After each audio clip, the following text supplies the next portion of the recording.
اعوذ باللہ من الشیطان الرجیم بسم اللہ الرحمن الرحیم قال رسول اللہ صلی اللہ علیہ وسلم اقرأوا الزہراوین البقرۃ وسورۃ آل عمران فإنہما تأتیان یوم القیامۃ کأنہما غمامتان او کأنہما غیایتان او کأنہما فرقان من طیر صواف تحاجان عن اصحابہما رب اشرح لی صدری ویسر لی امری واحلل عقدۃ من لسانی یفقہوا قولی آمین یا رب العالمین۔ حضور صلی اللہ علیہ وسلم کی سورۃ البقرہ کے حوالے سے ایک اور حدیث آپ کے سامنے آ رہی ہے۔ اس میں آپ صلی اللہ علیہ وسلم نے سورۃ البقرہ کے ساتھ سورہ آل عمران کو بھی شامل فرمایا۔ اس حدیث کا ترجمہ کچھ یوں ہوگا کہ اقرأوا، تم پڑھا کرو، الزہراوین، دو روشن۔ اب دو روشن کیونکہ یہ مثنیٰ کا لفظ ہے، میں بورڈ پہ جاؤں گا تو انشاءاللہ اس لفظ کو وہاں پر ایکسپلین کر دوں گا آپ کے سامنے۔ ان سے مراد کیا ہے؟ الزہراوینی چونکہ حالت نصب میں استعمال ہوا ہے اقرأوا کے مفعول کے طور پر، اب آگے بدل آ رہا ہے البقرۃ وسورۃ آل عمران۔ پھر آپ نے فرمایا فإنہما، اس لیے کہ بے شک ہما، یہ دونوں۔ اب آپ کے ذہن میں فوری طور پہ آ جانا چاہیے کہ ہما، یہ جو آپ کا پروناؤن ہے، یہ مذکر مؤنث دونوں کے لیے ایک ہی استعمال ہوتا ہے، تو یہاں پر اب مؤنث کے لیے استعمال ہوا ہے اور انا کے اسم کے طور پر آیا ہے۔ جب بھی انا کسی جملے میں ترکیب میں آئے گا تو انا کا ایک اسم ہوگا اور اس کی ایک خبر ہوگی۔ تو فإنہما تأتیان یوم القیامۃ، اتا یاتی آنا، اور اسے پھر تأتیانی مثنیٰ مؤنث کا صیغہ، اس لیے کہ وہ دونوں آئیں گی قیامت کے دن کأنہما غمامتان، اس طرح گویا کہ وہ دو بادل ہیں، غمامن بادل، پھر اس کا ایک ٹکڑا غمامتن، یہ تائے وحدت جو لگتی ہے اس سے پھر غمامتانی، او کأنہما غیایتان، الغیایت، اس کے معنی ہوتے ہیں ہر وہ چیز جو انسان پر سایہ انداز ہو۔ اسے ترجمہ آپ کو اس کا ملے گا، یا دو سائبان ہیں،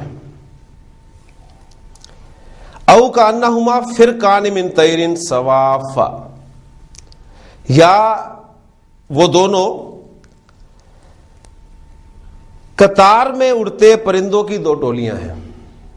فرقان، فرقان، فرق، فرقن، فرقانی مثنیٰ کا لفظ، ٹولے، گروہ، جھنڈ کے لیے استعمال ہوتا ہے، من طیرن پرندوں میں سے، اور صوافا، صاد فا فا، صفا یا صفو صفن، اس کے معنی ہوتے ہیں صف بنانا۔ پھر یہ پرندوں کے لیے آئے تو اس کے معنی ہوں گے پر پھیلانا، یعنی حرکت نہ کرنا۔ اس سے پھر اسم الفاعل جب بنے گا تو صافن، اور پھر اس کی مؤنث صافتن، اور پھر اس کی جمع جو ہے وہ صواف، یہ اس صورت میں آیا۔ یعنی اس حالت میں وہ آئیں گے کہ جیسے پرندوں کے دو جھنڈ ہوتے ہیں، پرندوں کی دو ٹولیاں ہوتی ہیں، تو حاجان عن اصحابہما، حاجہ یحاج، جھگڑا کرنا، تو حاجانی، یہ دونوں جھگڑا کریں گی، ان اصحابہما، اپنے پڑھنے والوں کی طرف سے۔ بڑی خوبصورت حدیث ہے جس میں آپ صلی اللہ علیہ وسلم نے ان دونوں صورتوں کی فضیلت جو ہے وہ بیان فرمائی ہے۔ اس حدیث میں ایک لفظ جو ہے الزہراوینی، اس کو میں نے ایکسپلین نہیں کیا، اسے میں انشاءاللہ تعالی بورڈ پہ آپ کے سامنے ایکسپلین کرتا ہوں، اور پھر اس کے بعد انشاءاللہ ہم سورۃ البقرہ کی اگلی آیات یعنی اپنے اگلے سبق کی طرف چلیں گے انشاءاللہ. ظاہرا افعلو کے وزن پہ ازہرو، اور افعلو یہ وزن آپ کو پتہ ہے اس کا مؤنث جو ہے یعنی یہ وزن دو معنی میں استعمال ہوتا ہے. ایک آپ دیکھتے ہیں کہ الوان و عیوب کے لیے، اور دوسرا پھر آپ کے اسم و تفضیل کے لیے. اکبرو کبرا، اور جب یہ الوان و عیوب کے لیے استعمال ہوتا ہے تو اس وقت اس کی مؤنث جو ہے وہ فعلاؤ کے وزن پہ آتی ہے، جیسے اخضرو خضراؤ، ابیضو بیضاؤ. تو ازہرو اس کی مؤنث آپ اس فعلاؤ کے وزن پہ لائیں گے تو کیا بنے گا؟ زہراؤ.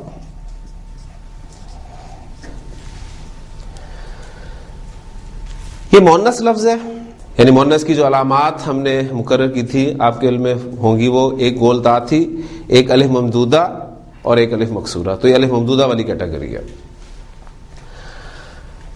ہم نے اپنے بنیادی لیکچرز میں جو عام مؤنث اسماء تھے ان سے مثنیٰ بنانا، ان سے جمع بنانا سیکھ لیا تھا وہاں پر، لیکن میں نے وہاں پر الف ممدودہ والے الفاظ یا الف مکسورہ والے الفاظ جو ہے ان سے مثنیٰ بنانا یا جمع بنانا اس وقت میں نے آپ کو نہیں بتایا تھا. تو آج اس حدیث میں یہ لفظ آ گیا تو اس حوالے سے میں اس لفظ یعنی الف ممدودہ والے اسماء ان سے مثنیٰ بنانے کا طریقہ کیا ہے وہ آپ کے سامنے رکھتا ہوں.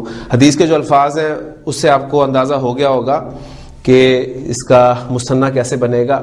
اب یہ نوٹ کریں کہ الف ممدودہ والے الفاظ تین طرح کے آپ کو ملیں گے. ایک وہ ہوں گے جن میں حمزہ مادے کا حرف ہوگا، یہ مادے کا حرف ہے حمزہ. یہ با فتح یفتح سے جب استعمال ہوتا ہے اس کے معنی ہوتے ہیں رفع کرنا. پھر رفع کرنے والا اس کی عربی کیا ہوگی؟ وہ ہوگی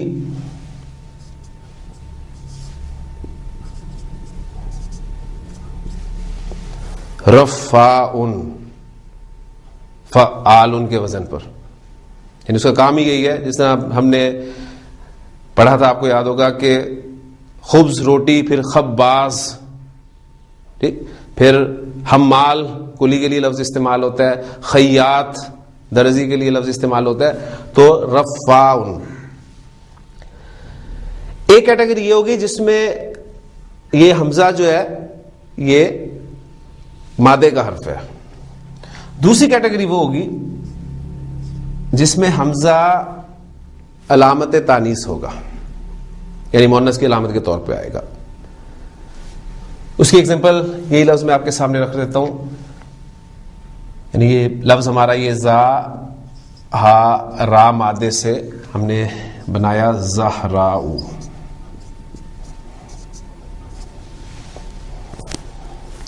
ایک تیسری کیٹیگری وہ ہوگی جس میں یہ حمزہ اصلی حمزہ نہیں ہوگا، یعنی مادے کا نہیں ہوگا اور نہ ہی علامت تانیث ہوگا، بلکہ یہ حرف علت واو یا یا سے چینج ہو کر آیا ہوگا. نہیں، آپ کو پتا ہے کہ ناقص کے قواعد جب ہم نے پڑھے تھے اس میں میں نے ایک پوائنٹ آپ کے سامنے سو رکھا تھا کہ الف کے بعد جب بھی واو یا یا آ جاتے ہیں ناقص فعل کے حوالے سے تو آپ اس واو یا یا کو حمزہ میں چینج کر دیتے ہیں. جیسے دال عین واو، ٹھیک، اس سے دعا ون نہیں بنتا بلکہ دعا ان لفظ بن جاتا ہے. تو یعنی ایک وہ آپ کا حمزہ جو ہے وہ واو یا یا سے چینج ہو کر آتا ہے.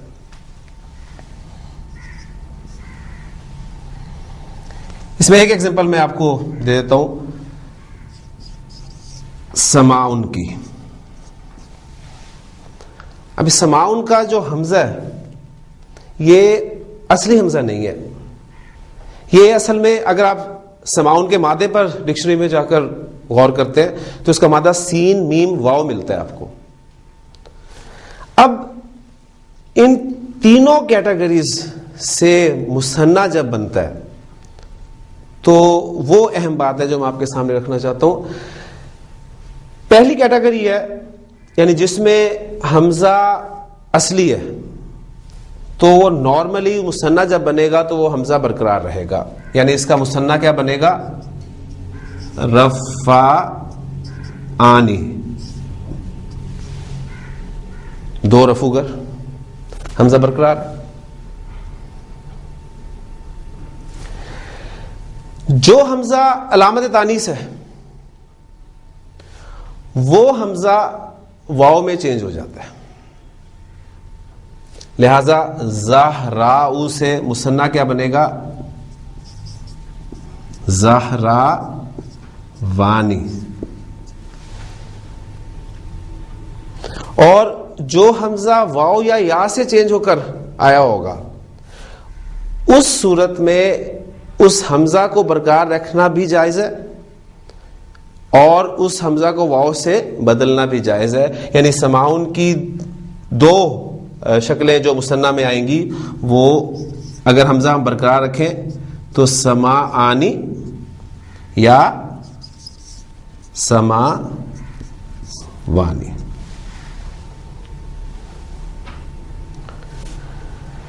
زہراوانی حالت رفع آنی ساؤنڈ، حالت نصب اور جر کیا ہوگی؟ زہراوینی. الف لام داخل کر دیں گے تو الزہراوینی. تب حدیث میں آپ کے سامنے جو الفاظ آئے ہیں وہ آپ بڑی آسانی سے سمجھ سکتے ہیں کہ اقرأوا الزہراوینی. اب ہم سورۃ البقرہ کی اگلی آیت جو ہے اس کی طرف آتے ہیں. وہ آیت ہماری ہے، یعنی سبق کو پیچھے ذرا جوڑیں، بلکہ میں چاہوں گا کہ پہلی آیت سے ہم شروع کرتے ہیں اور اس آیت تک پہنچتے ہیں. الف لام میم ذالک الکتاب لا ریب فیہ ھدی للمتقین الذین یؤمنون بالغیب ویقیمون الصلاۃ ومما رزقناہم ینفقون والذین یؤمنون بما انزل الیک وما انزل من قبلک وبالآخرۃ ھم یوقنون. اور آج کا سبق اولئک علی ھدی من ربہم وَأُولَئِكَ هُمُ الْمُفْلِحُونَ. صدق اللہ العظیم. تو اس آیت کو میں آپ کے سامنے بورڈ پہ لکھتا ہوں اور پھر اس میں جو کوئی ضروری باتیں وہ ایکسپلین کرتا ہوں. اولئک علی ھدی من ربہم، اس پہ بات کر لیتے ہیں. پہلا لفظ آپ کو نظر آ رہا ہے اولئک، اس میں اشارہ. یہ کس کی جمع ہے؟ یہ ذالکا اور تلکا کی جمع ہے. یعنی مذکر مؤنث بعید کے لیے جو ہم اشارہ استعمال کرتے ہیں ذالکا اور تلکا، ان دونوں کی جمع اولئک استعمال ہوتی ہے. اور گرامر والے کہتے ہیں کہ اصل جو لفظ تھا وہ اولائی یہ تھا. اس کے شروع میں جب ہا لگا، ہاؤ تنبیہ، تو یہ ہا اولائی بن گیا. اور جب آپ نے دیکھا کہ کاف خطاب لگا تو یہ اولئک بن گیا. اولئک لفظ میں ایک چیز آپ نوٹ کر رہے ہیں کہ واو لکھا ہوا ہے، پڑھا نہیں جا رہا. یعنی ہم اس کو اولئک نہیں پڑھ رہے بلکہ اولئک پڑھ رہے ہیں. واو صرف لکھا ہوا ہے، پڑھا نہیں جا رہا. اس کی وجہ کیا ہے؟ الیک اس لفظ کو رکھیں اور اولئک واو کے بغیر حرکات اور نقطوں کے بغیر تو فرق نہیں رہتا. اس فرق کو واضح کرنے کے لیے، یعنی الیکا سے فرق کرنے کے لیے یہ پھر واو جو ہے یہاں پر استعمال کیا جاتا ہے، پڑھا نہیں جاتا. اسی طرح آپ دیکھتے ہیں کہ آپ کو الو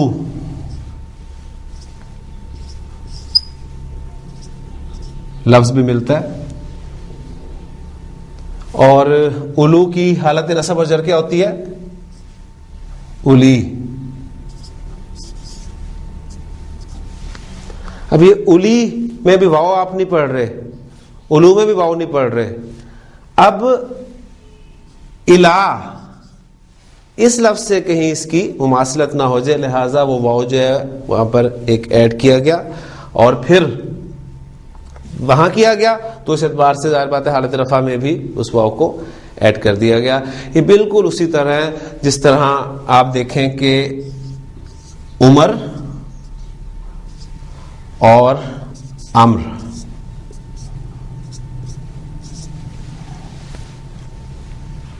یعنی عمر اور امر ان دونوں ناموں میں فرق کرنے کے لیے آپ دیکھیں گے کہ امر کے ساتھ جو ہے وہ ایک واو ایڈ کیا جاتا ہے. یعنی اگر ان میں سے میں حرکات ہٹا دوں تو یہ واو عمر اور امر میں فرق کرے گا. اب حالت نصب میں جب لکھا جائے گا اس کو عمرہ، اور اس کی حالت نصب جب آئے گی تو امرن آئے گی. اب چونکہ منصرف اسم میں آپ کو پتا ہے کہ حالت نصب جب استعمال ہوتی ہے تو دو زبر کے بعد ایک الف آتا ہے، لہذا یہاں پر حالت نصب میں پھر وہ واو ایڈ نہیں کیا جاتا، جبکہ حالت جر میں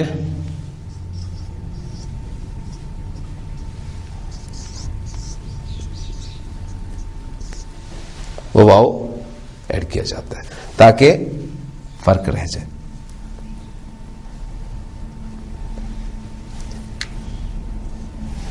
حالت نصب میں وہ الف بھی بتا دے گا کہ یہ امر ہے، وہاں پر واو کی ضرورت نہیں ہے. تو یہ کچھ حروف جو ہیں وہ الفاظ میں فرق کرنے کے لیے خاص طور پہ آپ کو یہ ملیں گے.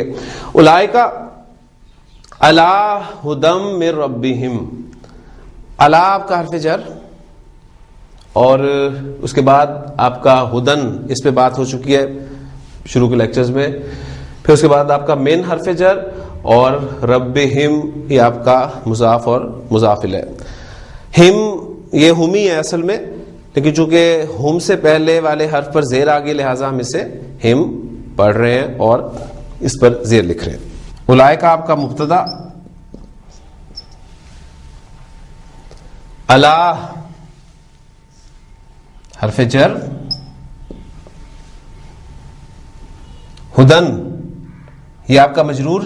اب یہ دیکھیں یہ مجرور ہے لیکن اس اسم پر آپ کو دو زبر نظر آ رہی ہیں. تو اس وقت میں نے بتایا تھا آپ کو شروع میں جب ہم نے پہلے دوسرے جملے میں اس کو پڑھا تھا، بلکہ دوسری آیت میں پڑھا تھا کہ ذالک الکتاب لا ریب فیہ ھدی للمتقین، تو اس وقت ہم نے ہدن کو رفع حالت میں مانا تھا.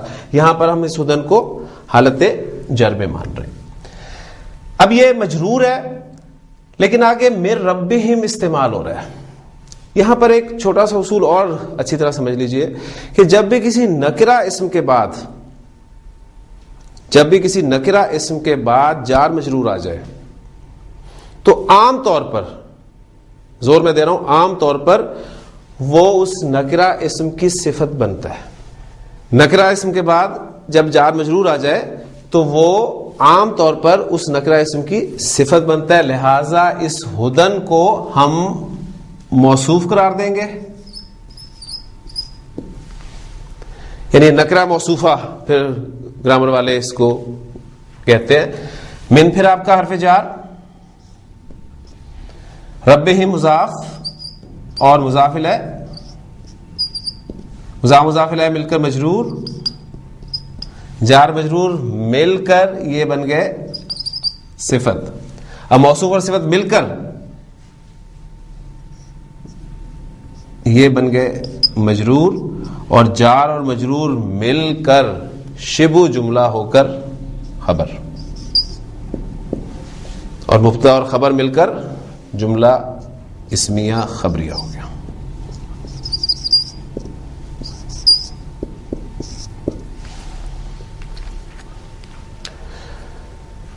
اور ہم یہ بات بھی جانتے ہیں کہ اصل خبر جو ہے وہ محذوف ہے.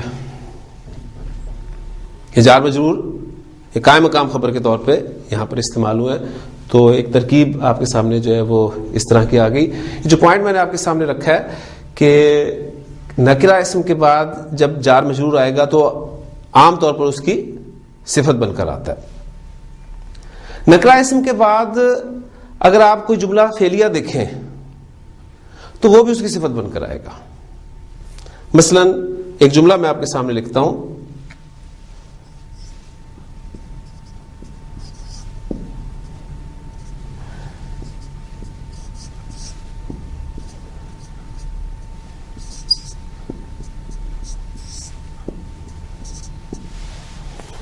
جاءنی رجل ضربک.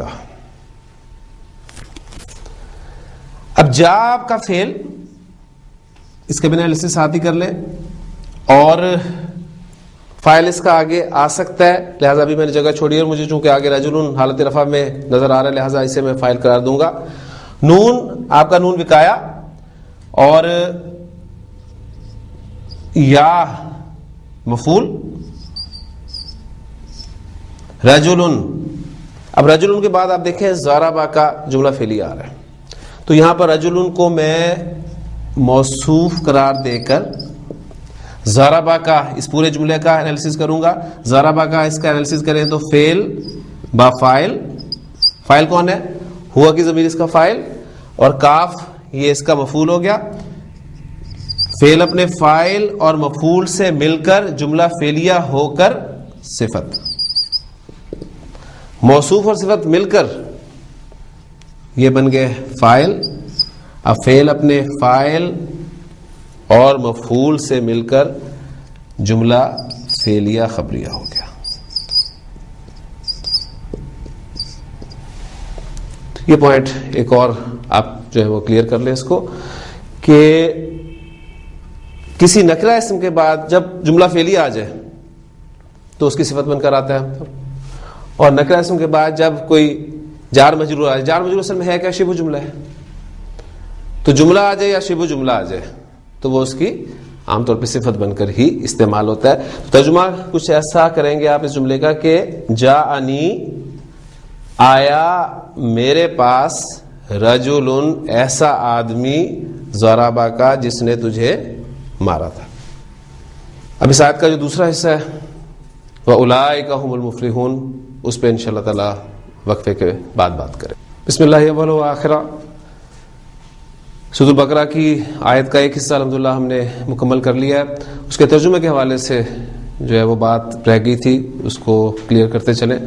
ترجمہ اس کا کچھ ہم ایسے کریں گے. اب ہم نے اسے نکرہ موصوفہ بنایا ہے تو اس کی صفت کے طور پر من ربہم لائے ہیں, تو اس کا ترجمہ کچھ ایسے ہوگا کہ اولئک علی ھدی من ربہم, کہ یہ وہ لوگ ہیں جو اپنے رب کی طرف سے ہدایت پر ہیں. یعنی یہ وہ لوگ اولئک علی ھدی, یہ ایسی ہدایت پر ہیں من ربہم جو ان کے رب کی طرف سے ہے. تو اس طریقے سے آپ اس کا ترجمہ جو ہے وہ دیکھ سکتے ہیں. اب اس آیت کا جو دوسرا حصہ ہے وَأُولَٰئِکَ هُمُ الْمُفْلِحُونَ, یعنی ایک الگ ہی جملہ, یعنی واو عطف کے ذریعے, واو عطفہ کے ذریعے ہم اس جملے کو اس کے ساتھ ملا رہے ہیں. واو کا عطفہ اولئک بات ہو چکی ہے, ہم یہ ضمیر ہے آپ کی, اور المفلحون فا لام ہا مادہ, باب فعل میں اس کو لے کے جائیں افلح یفلح, قد افلح المؤمنون, اس سے مفلحن اسم الفاعل بنتا ہے, اور مفلحن کی جمع مفلحون, ال داخل کیا تو المفلحون. اولئک هم المفلحون, یہ ہم کا میم ساکن تھا, اس میم ساکن کو پھر آگے جب ہم نے ملا کر پڑھا تو اس میم ساکن کو ہم نے پیش دے کے آگے ملایا. اب اس جملے کا انالیسز اگر آپ دیکھیں تو دو طریقے سے ہو سکتا ہے. ایک طریقہ تو یہ ہے اس کا سادہ سا کہ اولئک کو ہم مبتدا قرار دے دیں, اور ہم یہ ضمیر فصل اس لیے استعمال ہوتی ہے, اور المفلحون یہ خبر, تو مبتدا اور خبر مل کر جملہ اسمی آپ کا بن گیا. یہ ضمیر فصل ہم کیوں استعمال کرتے ہیں؟ یہ ضمیر فصل اس وقت استعمال کی جاتی ہے جب اندیشہ ہوتا ہے. دیکھیں اگر یہ ہم میں نکال دوں تو اولئک المفلحون آپ کے سامنے آئے گا. اولئک المفلحون آپ کو محسوس ہوگا جیسے یہ اس میں شار اور مشار الیہ ہے. یہ خبر جب معرفہ ہوتی ہے تو وہ کہیں موصوف صفت نہ لگے یا اشارہ مشار الیہ نہ لگے تو درمیان میں ایک ضمیر لائی جاتی ہے جسے ضمیر فصل کہتے ہیں. یا آپ کو یاد ہوگا ہم نے اپنے ابتدائی کورس میں اس کو پڑھا تھا, جب آپ حصر کے لیے استعمال کرتے ہیں, یعنی جملہ سادہ جملہ ہے آپ کا اولئک مفلحون, اب اس میں آپ زور پیدا کرنا چاہتے ہیں, حصر کا مفہوم پیدا کرنا چاہتے ہیں, تو اس وقت ہم کیا کرتے ہیں, دو سٹیپس پر ہم نے وہ بات سیکھی تھی. پہلا سٹیپ یہ ہوتا ہے کہ مبتدا اور خبر کے درمیان میں ہم ایک حالت رفع والی ضمیر لے کے آتے ہیں جو مبتدا کے مطابق ہوتی ہے, وہ ہم تھی. اور دوسرا سٹیپ یہ تھا کہ آپ خبر کو معرفہ کر دیتے ہیں تو کنسٹرکشن آپ کے سامنے جاتی ہے اولئک هم المفلحون, یہ ہیں فلاح پانے والے, یہی فلاح پانے والے ہیں. یا پھر دوسرا طریقہ جو ہے میں نے آپ کو بتا دیا کہ اس فرق کو واضح کرنے کے لیے یہ ضمیر فصل جو ہے وہ استعمال کی جاتی ہے. اس کی ترکیب, نحوی ترکیب کے حوالے سے میں آپ کے سامنے ایک پوائنٹ یہاں پر رکھنا چاہتا ہوں. اولئک آپ کا مبتدا اور ہم المفلحون, اس میں ہم کو ہم مبتدا قرار دیں اور المفلحون یہ خبر ہو گئی. مبتدا خبر مل کر جملہ اسمیہ خبریہ ہو کر اس پہلے والے مبتدا کی خبر بن گیا. ابھی مبتدا خبر مل کر آپ کا جملہ اسمیہ بن گیا. تو یہ ایک ترکیب جو ہے آپ کے سامنے آ جائے گی. ذہن میں رکھیے گا کہ جو ضمائر ہیں یہ موصوف بھی نہیں بنتے اور صفت بھی نہیں بنتے, اس لیے اس میں کوئی شک والی بات نہیں ہوتی کہ کہیں یہ موصوف ہے اور یہ صفت بن رہا ہے, ایسا نہیں چکر ہوگا, ذہن میں رکھیے گا. لیکن جب اولئک المفلحون ہوگا تو وہاں پر شک ہوگا کہ کہیں اشارہ مشار الیہ والی بات تو نہیں بن رہی, اور پھر ہو سکتا ہے کہ آپ انتظار میں رہیں کہ شاید آگے خبر آ رہی ہے, یعنی اولئک المفلحون یہ فلاح پانے والے مبتدا بنا دیا آپ نے اور خبر آگے آ رہی ہے. تو اس سے بچنے کے لیے پھر جو ہے وہ اس طرح کی ضمیر فصل بیچ میں استعمال کی جاتی ہے. جملہ شرطیہ, اس کی ترکیب کے بارے میں پوچھا گیا ہے کہ جملہ شرطیہ کی ترکیب کیسے کی جاتی ہے. تو جملہ شرطیہ کی ترکیب کرنے کے لیے سب سے پہلے ہمیں جملہ شرطیہ کو سمجھنا پڑے گا. اور جملہ شرطیہ قرآن مجید میں بہت جگہ پر استعمال ہوا ہے, بہت ساری آیات میں آپ دیکھیں گے کہ جملہ شرطیہ استعمال ہوا ہے. تو اس کے پورے فارمیٹ کو سمجھنا ہمارے لیے بہت ضروری ہے. اس میں بہت ساری ٹیکنیکل چیزیں انشاءاللہ تعالیٰ آپ کے سامنے آئیں گی اس لیکچر میں. جملہ شرطیہ دو جملوں سے مرکب ہوتا ہے, ایک شرط کہلاتا ہے اور دوسرا جواب شرط یا جزا.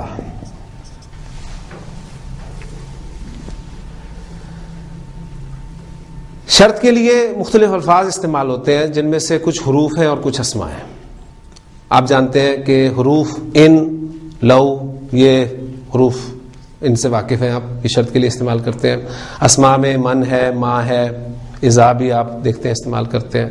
اس طرح اور بھی الفاظ ہیں وہ نوٹس میں موجود ہیں, لیکن اس فارمیٹ پہ خاص طور پہ تفصیل سے بات نہیں ہوئی تھی اور کچھ مزید ٹیکنیکل چیزیں آپ کے سامنے آئیں گی. پہلی بات نوٹ کریں کہ شرط ہمیشہ جملہ فعلیہ ہوگی, جبکہ جواب شرط یا جزا جملہ فعلیہ بھی ہو سکتا ہے اور جملہ اسمیہ بھی ہو سکتا ہے.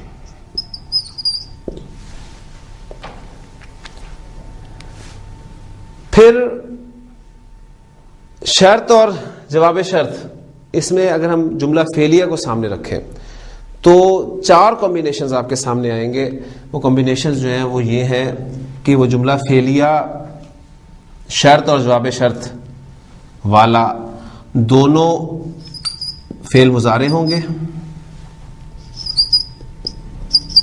یعنی شرط میں بھی جو جملہ فعلی ہوگا وہ فعل مضارع ہوگا اور جواب شرط یا جزا میں جو جملہ فعلی ہوگا وہ بھی مضارع ہوگا. دوسرا کمبینیشن بنتا ہے وہ دونوں ماضی ہوں گے, شرط والا بھی اور جزا والا بھی.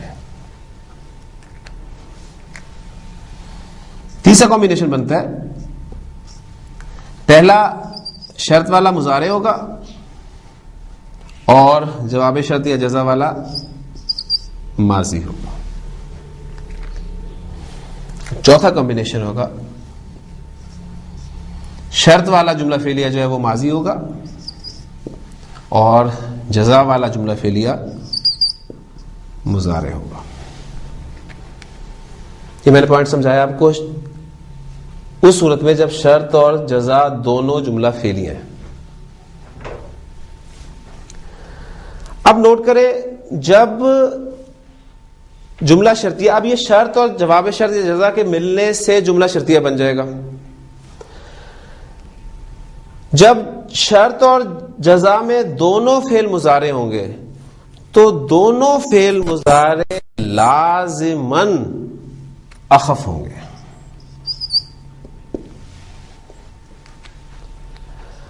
یہاں پر ایک ٹرم جو ہے وہ اور سمجھتے چلیں، کیونکہ اب میں کوشش کر رہا ہوں آپ کو اسی پیٹرن پہ لانے کی جو آپ کو عربی کی مختلف کتابوں میں ٹرمز اور چیزیں ملیں گی. ہم نے مضارع کے جو تغیرات پڑھے تھے آپ کو یاد ہوگا، ہم نے پڑھا تھا ایک نارمل مضارع تھا، اس کے بعد ہم نے مضارع خفیف پڑھا، پھر مضارع اخف پڑھا. گرامر کی کتابوں میں آپ کو مضارع کی جو یہ تقسیم ہے وہ اس طرح نہیں ملے گی. آپ کو ملے گی مضارع مرفوع جو نارمل مضارع ہے، مضارع منصوب جو خفیف مضارع ہے، اور مضارع مجزوم، یعنی بالکل وہ اعراب کی طرح وہ ڈیل کرتے ہیں. اسم کا اعراب جس طرح آپ کو پتہ ہے کہ اسم جو ہے یا تو حالت رفع میں ہوتا ہے یا حالت نصب میں ہوتا ہے یا حالت جر میں ہوتا ہے، تو اس طرح گرامر والے کہتے ہیں کہ فعل بھی اعراب کے اعتبار سے 3 حالتوں میں ہوتا ہے، مرفوع ہوتا ہے، منصوب ہوتا ہے یا مجزوم ہوتا ہے، یعنی فعل مجرور نہیں ہوتا. تو یہ ایک فرق ہے. تو وہ دونوں ٹرمز جو ہے آپ سامنے رکھے. ہم نے چونکہ اعراب کو صرف اسم کے ساتھ خاص رکھا تھا، اس لیے ہم نے جو مضارع کے لیے اس کے تغیرات کے لیے جو ٹرمز استعمال کی تھی وہ خفیف اور اخف کی ٹرمز استعمال کی تھی. تو یہاں پر نوٹ کر لیں کہ وہ مضارع دونوں جو ہیں وہ اخف یا مجزوم، اب میں وہ ٹرم بھی آپ کے سامنے رکھتی ہوں کروں گا، مجزوم ہوگا. وہی چیز ہے اخف جس طرح ہم مضارع کو کرتے ہیں، تو یہ لازماً ہوگا. اگر شرط اور جزا میں دونوں فعل ماضی ہوں تو آپ کو پتا ہے ماضی گرامر والے کہتے ہیں مبنی کی طرح استعمال ہوتا ہے، ماضی مبنی، لہذا بے عمل، یعنی وہ جو آپ الفاظ استعمال کریں گے شرط کے لیے ان کا کوئی اثر نہیں ہوگا ماضی پر. اگر شرط میں مضارع ہو اور جواب شرط میں ماضی ہو تو جو مضارع ہوگا شرط والا وہ اخف ہوگا اور ماضی پر کوئی اثر نہیں ہوگا. اس طرح چوتھے کمبینیشن میں اگر شرط ماضی ہو اور جزا مضارع ہو تو پہلا والا ماضی بے عمل اور مضارع جو ہے وہ اس کے 2 پاسبلٹیز ہیں ذہن میں رکھیے گا، وہ اخف بھی ہو سکتا ہے یا پھر بے عمل بھی ہو سکتا ہے. پہلا جملہ ہے میرا ان تضربنی اضربکا. ضربا یضربو، اس فعل کو ہم نے ایگزامپل بنایا. تضربو، ان تضرب اخف ہو گیا، مجزوم ہو گیا. اضرب جواب شرط جزا اخف ہو گیا، اضربو سے اضرب ہو گیا، یعنی دونوں اخف ہوئے یا مجزوم ہوئے، یعنی لازمی عمل ہے.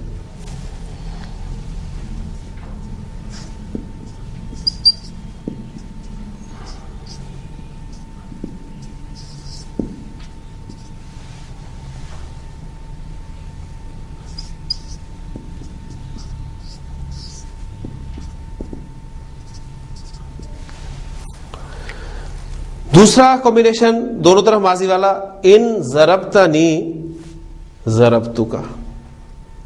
ترجمہ ذہن میں رکھیے گا کہ ترجمہ ہم وہی مستقبل والا کریں گے کیونکہ شرط کا تعلق مستقبل کے ساتھ ہوتا ہے. یعنی ان تضربنی اضربکا، ان ضربتنی ضربتک کا ترجمہ یہ ہوگا کہ اگر تو مجھے مارے گا میں تجھے ماروں گا.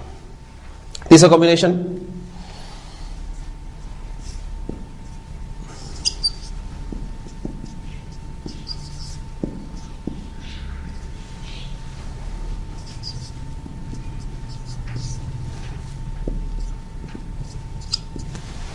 ان تضربنی ضربتک، اثر ہوا پہلے والے حصے میں، دوسرا بے عمل. اور چوتھا کمبینیشن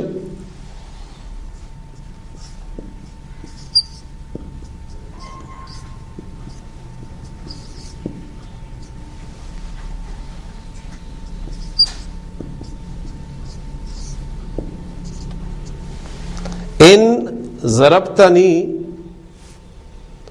از رب کا یا از ربو کا. میں نے اس لیے با کو چھوڑ دیا خالی کہ یہ اخف بھی ہو کے آ سکتا ہے اور نارمل شکل میں بھی آ سکتا ہے. بعض اوقات جزا پر آپ کو قرآن مجید کی مختلف آیتوں میں فا داخل ہوا وہ ملے گا. جزا پر بعض اوقات فا داخل ہوتا ہے. یہ فا کب داخل ہوتا ہے, کب داخل نہیں ہوتا, اس کے باقاعدہ شرائط ہیں, اور یہ آپ انشاءاللہ تعالیٰ اگر پڑھ لیں گے, سمجھ لیں گے, تو قرآن مجید میں یہ جملہ شرطیہ جو کثرت سے استعمال ہوا ہے, آپ کو انشاءاللہ جملہ شرطیہ کے بارے میں کبھی پرابلم نہیں ہوگی.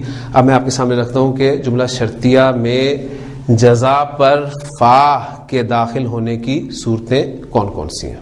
شرط اور جزا کے درمیان ربط کے لیے, یعنی شرط و جزا کے اندر آپ کہیں کہ ربط کے لیے جزا پر عموماً فا داخل کیا جاتا ہے. ٹھیک ہے, یہ فا جو ہے فا جزائیہ کہلاتی ہے.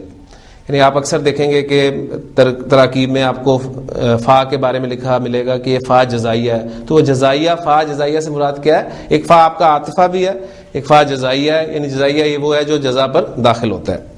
اب جزا پر فا کے داخل ہونے کی جو صورتیں ہیں وہ تین ہیں.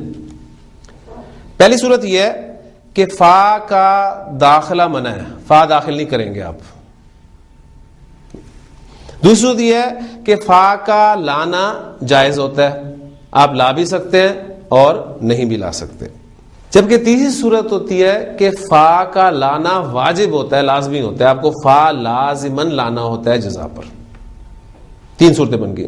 اس میں سے اگر ہم چاہیں تو جو تیسری صورت ہے کہ جہاں پر فا کا لانا واجب ہے, اگر ہم اسے سمجھ لیں تو انشاءاللہ تعالی باقی آپ کے سامنے آ جائے گا. تو پہلے میں کوشش کرتا ہوں کہ فا کا لانا جو واجب ہے جہاں پر, وہ ایگزامپلز آپ کے سامنے رکھ دوں.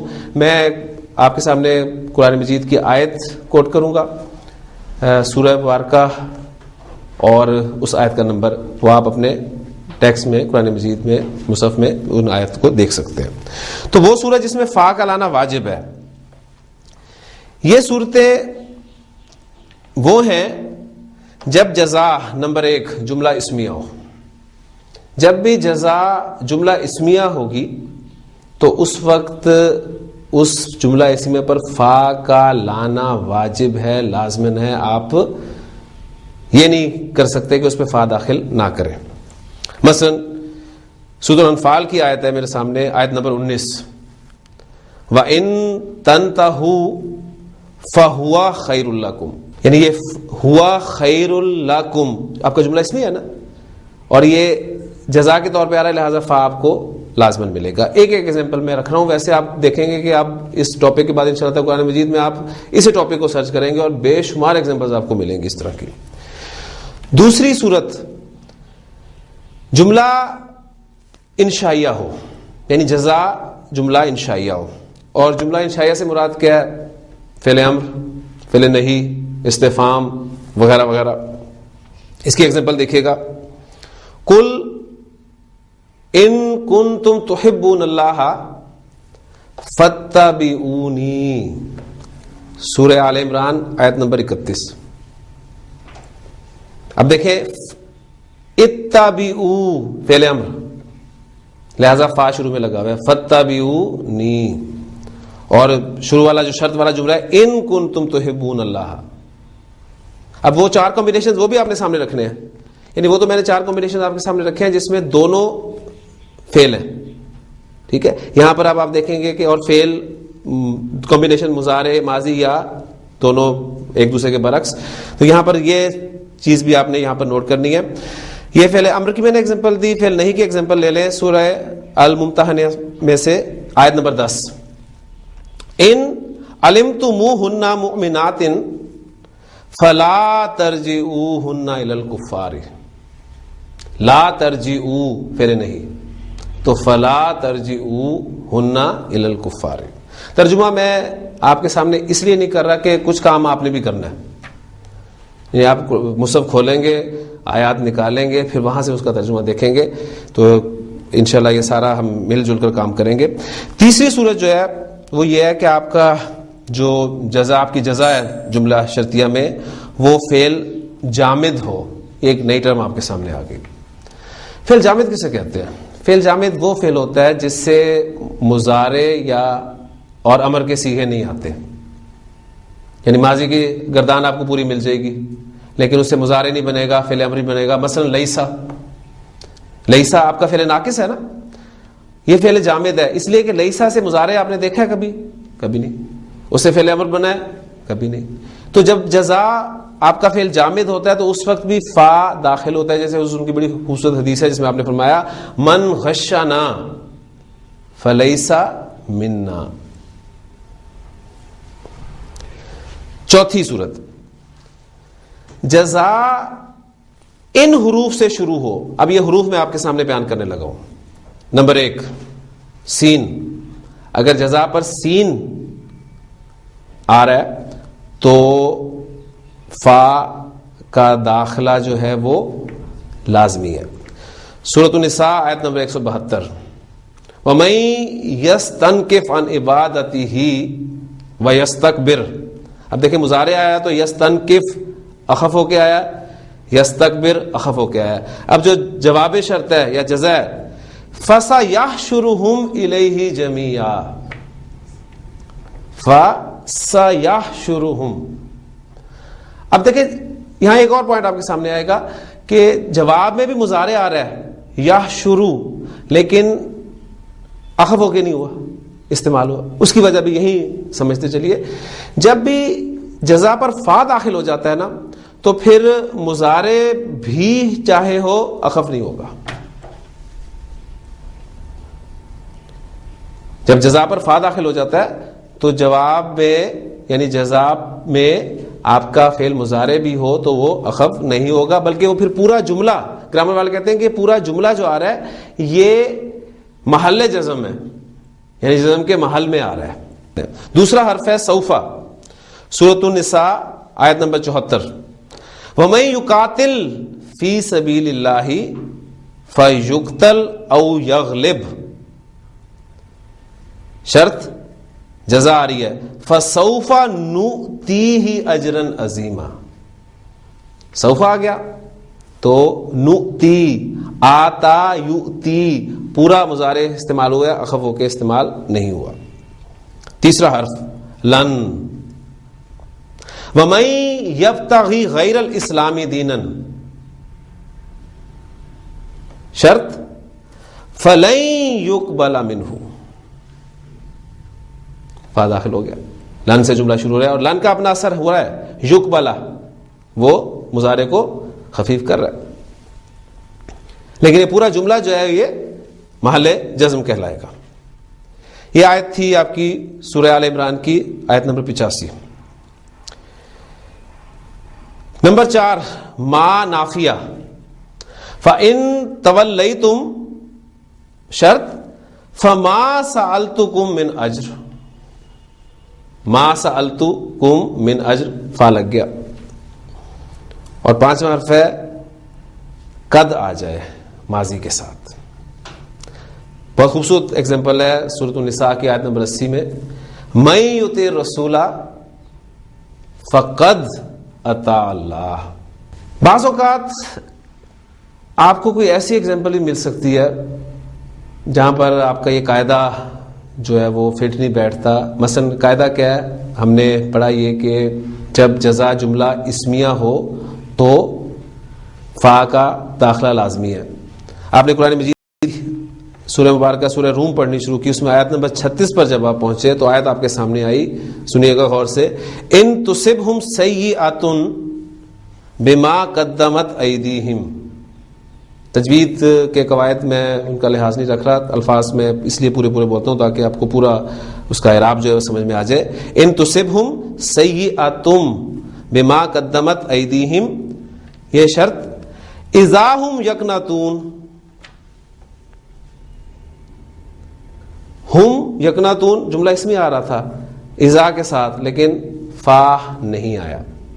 تو یہ پوائنٹ جو ہے بھی نوٹ کر لیں کہ فا کی جگہ پر بعض اوقات اذا استعمال ہوتا ہے اور یہ اذا جو ہے مفاجاتیہ کہلاتا ہے, جو اچانک یکا یک کے معنی میں استعمال ہوتا ہے, اچانک.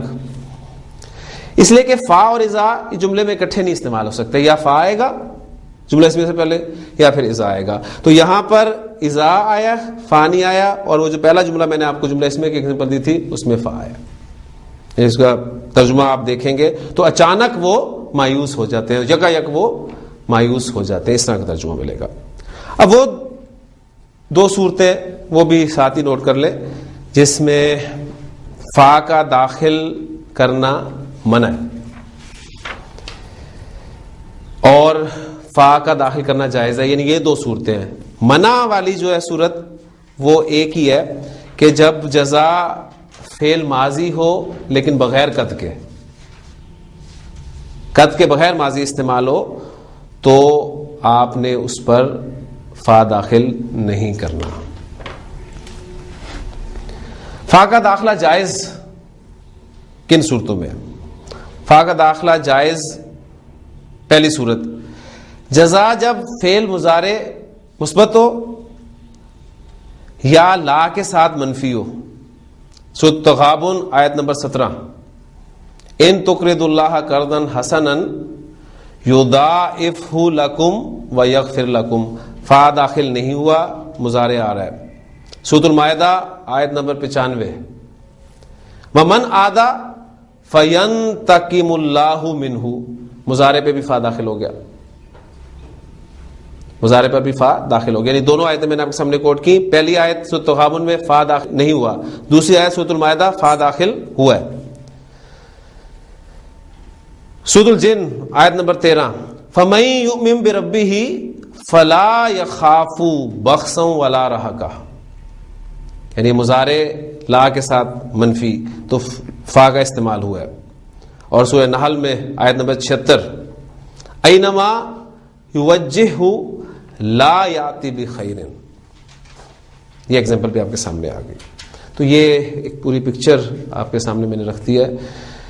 اس میں آپ کو ایک ایکسرسائز اس حوالے سے دوں گا کہ سورۃ تغابن کو آپ پوری سورت کو ذرا پڑھیں اور اس میں آپ دیکھیں آپ کو بے شمار جملے شرطیہ ملیں گے, اور وہ تمام یہ جو ہم نے قواعد آج پڑھے ہیں اس کے ساتھ ان قواعد کو اپلائی کریں اور اینڈ پہ ایک رزلٹ نکالیں کہ جملہ شرطیہ میں جو شرط والا حصہ ہے اس میں کون سا فعل استعمال ہوا ہے اور جو جزا ہے اس میں کون سا جملہ استعمال ہوا ہے, فعلیہ استعمال ہوئی ہے, اسمیہ استعمال ہوا ہے, اور فا داخل ہوا ہے یا نہیں ہوا. اس طرح اگر آپ نے ایک اس صورت پہ ورکنگ کر لی یا اسی طرح ایک دو صورتوں پہ اور ورکنگ کر لی تو انشاءاللہ تعالیٰ آپ کا یہ شرطیہ جملہ والا کنسیپٹ بالکل کلیئر ہو جائے گا.